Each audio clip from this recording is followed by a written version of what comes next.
හරි. හොඳයි. ස්වාමීන් වහන්සේට ප්‍රශංසාව වේවා. කී දෙනෙක් සන්තෝෂෙන් ඉන්නවද? සන්තෝෂෙන් ඉන්නවද?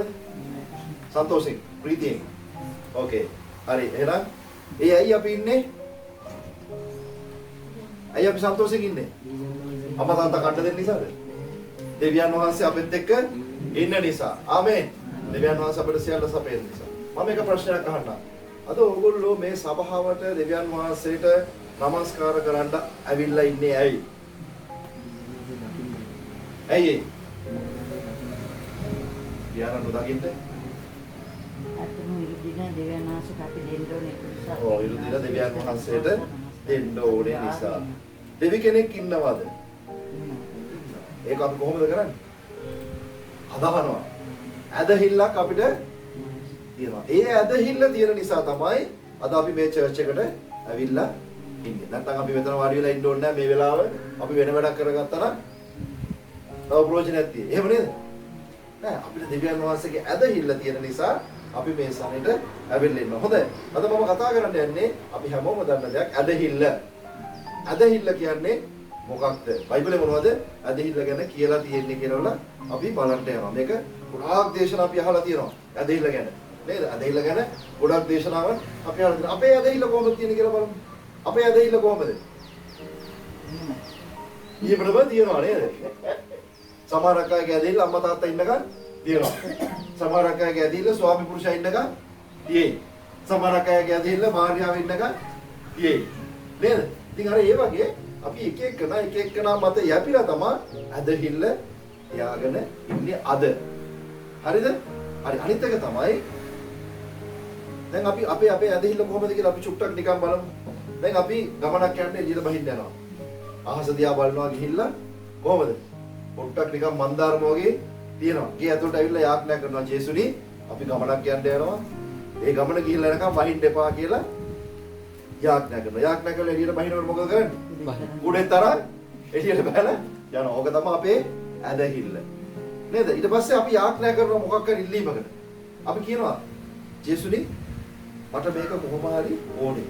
අපි යාඥා කළා ඊට පස්සේ මොකද කරන්නේ? අපිට නෝනාගේ ගහනවා. නෝනා. හම්බ වෙයිද? නේද? එහෙම නේද? හම්බ වෙයිද? නැත්නම් පොඩි සැකයක් ඇතුළට එනවා. මේක ලැබෙයිද දන්නේ නැහැ. මේක හම්බ වෙයිද දන්නේ. ඒක මනුෂ්‍යයාගේ ස්වභාවය. අපි හැමෝටම මේක තියෙනවා. අපි කොච්චර යාඥා කරත් පොඩි කොස්සක් තියෙනවා ළඟ අයිනේ. අපි කියන්නේ මොකද? මේක හම්බ වෙයිද දන්නේ නැහැ. නේද? සමහරක් වෙලාවට අපිට එහෙම එනවා. ඒක තමයි අපි. ඒ වගේ තමයි අපේ ඇදහිල්ල තියෙන්නේ. එහෙම නැත්නම් මොකක් හරි ප්‍රශ්නයක් වුණාම දෙවියන් වහන්සේ අමතකයි. අපි මොකද කරන්නේ? විකල්ප මාර්ග අපි යාළුවන්ට කතා කරනවා. නේද? අපි පාස්ටර්ට කතා කරනවා. නේද? මොනවා හරි කොහෙන් හරි ඒක හොයාගන්න තමයි බලන්නේ. හැබැයි දැන ගහලා ඇදහිල්ල දෙවියන් වහන්සේගෙන් ඉල්ලන එක අපි ගොඩාක් අඩුයි. හරිද? ඒක තමයි අපේ ඇදහිල්ල. මිනිස්සු විදියට ඒක සාමාන්‍ය දෙයක් අපේ ඇදහිල්ල එහෙම තමයි. නමුත් දෙවියන් වහන්සේගේ වචනේ මොනවද කියන්නේ කියලා අපි බලන්න යනවා ඇදහිල්ල ගැන. අපි පෙරලගමු බයිබලයේ එපිස පොතේ දෙවෙනි පරිච්ඡේදයේ 8-9. ඉතින් මම කියනවා එපිස දෙකේ දෙවෙනි පරිච්ඡේදයේ 8-9. මක්නිසාද ඇදහිල්ල කාරණා කොටගෙන ඒ අනුග්‍රහයෙන් නුඹලා ගැලවී සිටින්නෝය. එය නුඹලාගෙන්ම නොව දෙවියන් වහන්සේගේ දීමනාවය. රයිට්. මෙතන මොනවද කියන්නේ? එතකොට මේ ඇදහිල්ල ගැන මොනවද මෙතන බයිබලයේ කියන්නේ? ඇදහිල්ල කියලා කියන්නේ මේක මේ අපි හොයාගත්ත දෙයක් නෙමෙයිලු. මේක අපේ හැකියාවෙන් අපි ලබාගත්ත දෙයක් නෙමෙයි. මේක දෙවියන් වහන්සේගෙන් අපිට gift එකක්. මොකද්ද? දෙවියන් වහන්සේගෙන් අපිට ආපු දීමනාවක්. දැන් අපි හිතාන ඉන්නේ අපි හොඳ ඇදහිල්ලෙන් ඉන්නවා. අපි තමයි මේ ඇදහිල්ලෙන් ඉන්නේ කියලා අපි හිතන්නේ නැහැ. ඒක වැරදි. ඒ ඇදහිල්ල කොහෙන්ද ඇවිල්ලා තියෙන්නේ? ඒ ඇදහිල්ල දිලේ දෙවියන් වහන්සේගෙන්.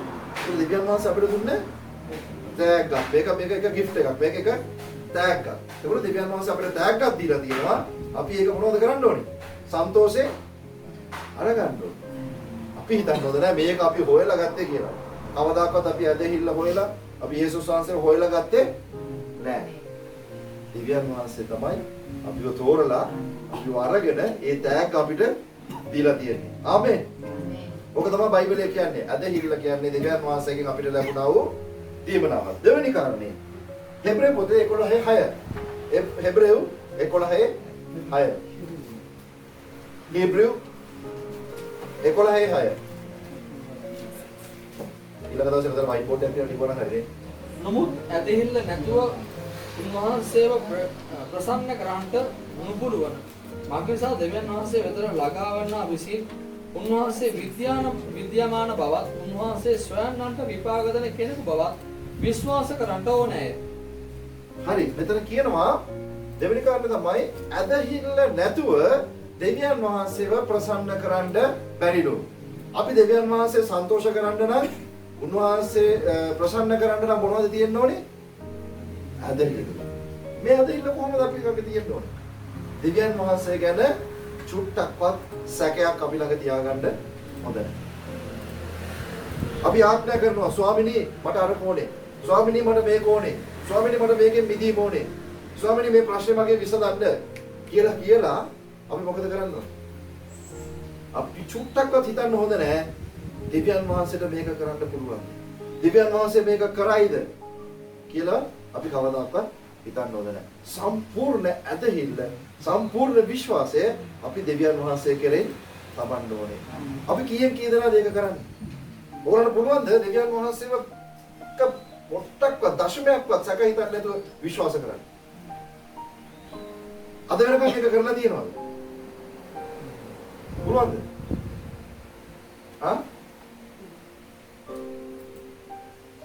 මම පාස්ටර් කෙනෙක්. මට ටිකක් අමාරුයි. සමහරක් වෙලාවට මට ඇත්තටම අමාරුයි. දැන් මම මේ පදේ කියවත් තමයි දැනගත්තේ. එක දශමයක්වත් දෙවියන් වහන්සේ විශ්වාස, ඒ කියන්නේ අවිශ්වාස නොකර ඒක ඉල්ලනවා නම් අපිට ඒක ලැබෙන්නේ නැහැ. අනිවාර්යෙන් මේක ලැබෙනවා. එතකොට අපිට දේවල් අපි ඉල්ලලා ලැබෙන්නේ නැති වෙන්න හේතුව මොකද්ද? ඔය හරි පොඩි මොස්සක් තියනවා. පොඩි මොකක් හරි සැකයක් අපි තුල තියෙනවා.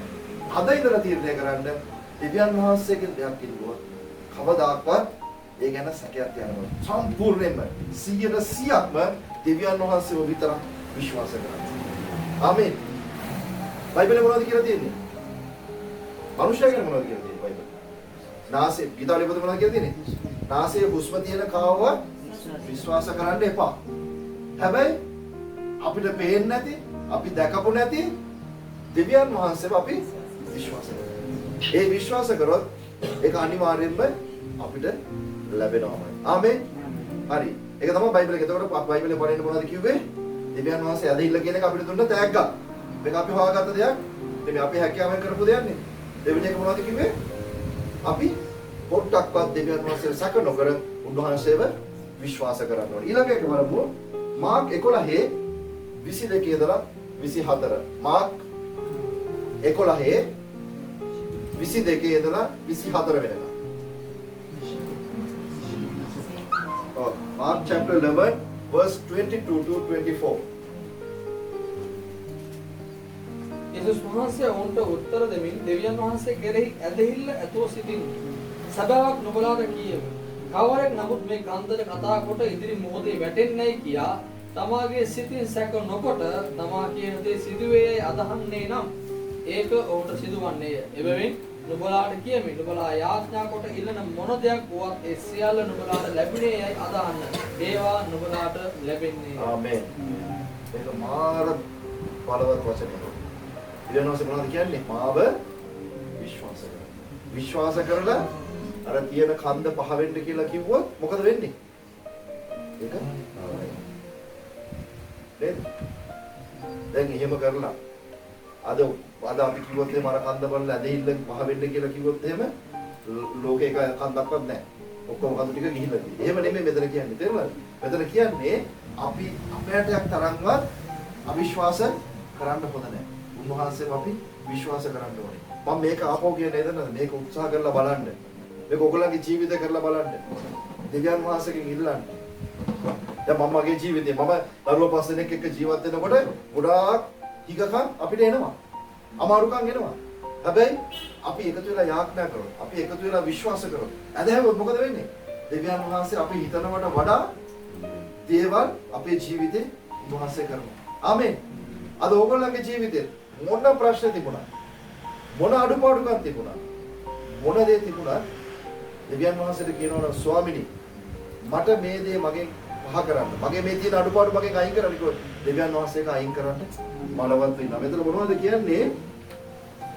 යේසුස් වහන්සේට උත්තර දෙමින් දෙවියන් වහන්සේ කෙරේ ඇදහිල්ලව සිටපළා. සබාවක් නුඹලාට කියමි කවරෙක් නමුත් මේ කන්දර කතා කොට ඉදිරියේ තිබෙන මොහොතට වැටේවයි කිය තමාගේ සිතින් සැක නොකොට තමා කියන දේ සිදුවන්නේ. ඒ කියන්නේ සැක නොසිට. ඒ කියන්නේ දෙවියන් වහන්සේ ගැන සැක කරන්නේ නැතුව අපි කිව්වනම් මේක මෙතනින් පහ වෙන්න ඕනේ කියලා මේක පහ වෙන්න ඕනේ. කී දෙනෙකුට පුළුවන්ද යක්ෂාත්මයක් වහිච්ච කෙනෙක් වෙලවන්න?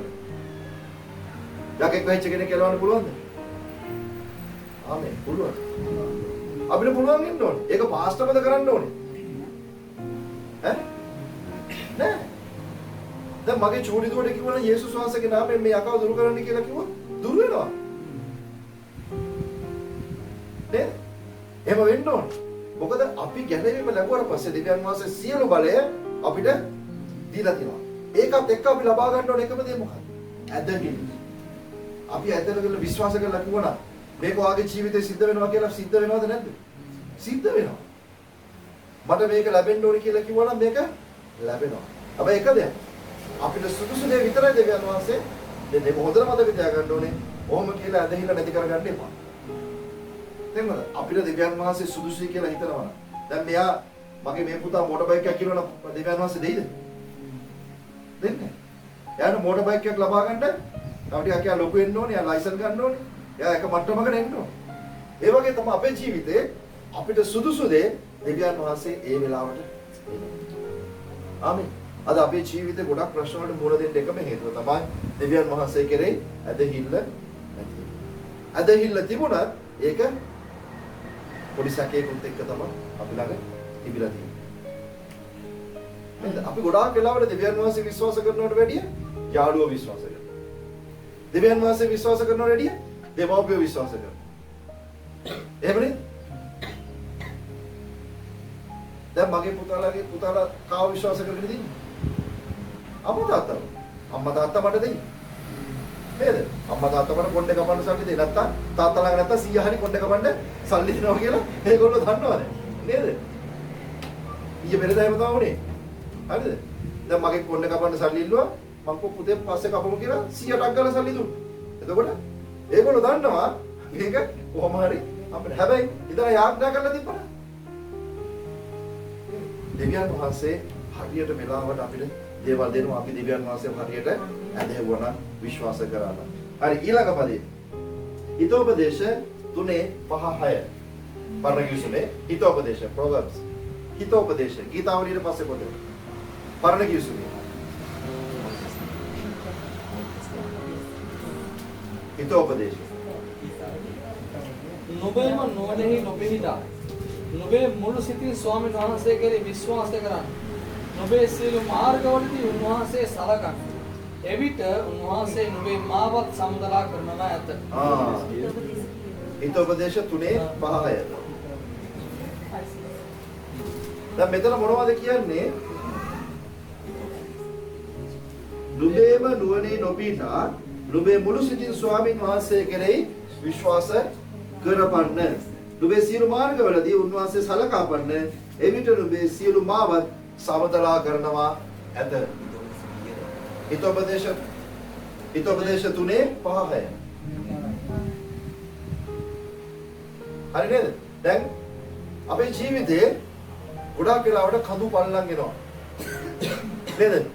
ආවෙන් ගියර එකක් දාගෙන සමහරක් වෙලාවට අපේ ජීවිත ගමන අපි යනවා ජීවිතේ. ටිකක් දුර ගියපුවාම පල්ලමක් එනවා එහෙම්ම වහිනවා. ඊට පස්සේ ලොකු ගලක් අහු වෙනවා. කොහොම තමයි අපේ ජීවිතය යන්නේ. නේද? සමහරක් වෙලාවට මුදල් දිනන ලස්සනට යනවා. සමහරක් වෙලාවට මුදල් නැති වුණාම අපි හොඳට මහඩක් වෙලා වැටිලා අපි ගොඩාක් දුකෙන් ගමන් කරනවා. එක එක ප්‍රශ්න එනවා. ළමයිගේ ප්‍රශ්නේ, ස්වාමි පුරුෂයාගේ ප්‍රශ්නේ, භාර්යාවගේ ප්‍රශ්නේ, නැත්නම් සභාවේ ප්‍රශ්නේ, නැත්නම් අල්ලපු ගෙදරින් ප්‍රශ්නේ, කොහෙන් හරි ප්‍රශ්න එනවා. ඉතින් මේ වගේ ප්‍රශ්න නැතුව අපි යන මාර්ගයේ සමතලා වෙන්න නම් අපි මොකද කරන්න ඕනේ? අපි දෙවියන් වහන්සේ කෙරෙහි විශ්වාස කරන්න ඕනේ. එවිට උන්වහන්සේ නුඹේ මාර්ගය සමතලා කරනවා ඇත කියලා මෙතන කියනවා. ඒ වගේම කියනවා මෙතන තව එකක් කියනවා. මොකක්ද කියන්නේ? නුඹේම නුවණෙහි නොපිහිටා. අපි සමහර කරලා හිතනවා මට ඔක්කොම දන්නවා. මට ඔක්කොම පුළුවන් කරලා. මට හැමදේම පුළුවන්. මම ඉගෙනගෙන තියෙනවා. නේද? මම දේව වචනය දන්නවා. මම ගීතිකා ඔක්කොම දන්නවා. මට වටපිටාව ඉන්න අය ඔක්කොම දන්නවා කියලා හෙන්න පඬිතයා වගේ සමහරක් වෙලාවට වැඩ කරනවා. ඒ අයට තමයි ගොඩාක් වර්ධි. නේද? හැබැයි කියනවා මෙතන කියනවා නුඹේම නුවණේ නොපීඩා. මම කරන දේ තමයි හරි කියලා හැම වෙලේම හිතන්න එපාලු. නේද? දෙවියන් වහන්සේව විශ්වාස කරන්න. උන්වහන්සේගෙන් අහන්න ඕනේ අපි දෙයක් කරන්න ඉස්සෙල්ලා ස්වාමීනි මම මේක කරන්නද? දෙවියන් වහන්සේගේ අනුමැතිය ආවන කරන්න. අපේ ජීවිතය අපි ගොඩාක් වරද්දගෙන තියෙන්නේ අපි අපේ කියලා කරන දේවල් හරියට දෙවියන් වහන්සේගෙන් අහලා යාඥා කරලා ඇදහිල්ලෙන් ඒ දේවල් කරන්නේ නැති නිසා. හොඳයි. අන්තිම එක අපි බලමු මතෙව් සුභාරංචි පොතේ 21:22. මතෙව් 21:22.